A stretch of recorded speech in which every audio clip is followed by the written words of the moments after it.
Is Starlink really worth it for your business? Let's talk about where it shines and where it still falls short. Hey everyone, welcome back to our channel. By now, you've heard the name and the hype surrounding Starlink, but it's no longer just for early adopters. The real question is, where does Starlink actually make sense, and who's getting the most out of it? Let's break down some of the top use cases. But first, make sure to hit that like button and subscribe for more videos. Let's start with the obvious one. Rural internet.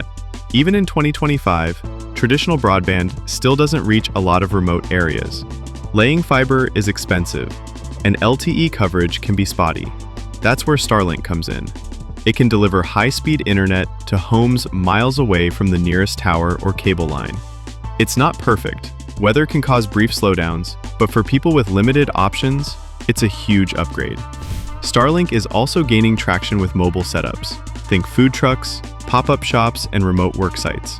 Instead of relying on public Wi-Fi, businesses can set up Starlink, connect their payment systems, and start working, no matter where they are.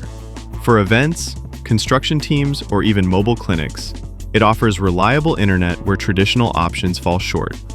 Now let's talk about something more niche, boats and ships. Whether it's a fishing vessel, a ferry, or a private yacht, internet on the water has always been slow and expensive.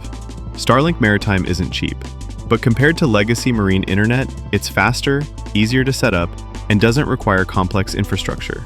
Crews can access charts, weather data, and even stream video on open water. Another big use case is emergency response. When a natural disaster knocks out communication lines, cell towers, fiber, power, Starlink can provide internet in minutes. It's already been used in wildfires, floods, and conflict zones. Just power it up, point the dish, and connect. For search and rescue, field hospitals, or relief logistics, it's a way to stay online when nothing else is working.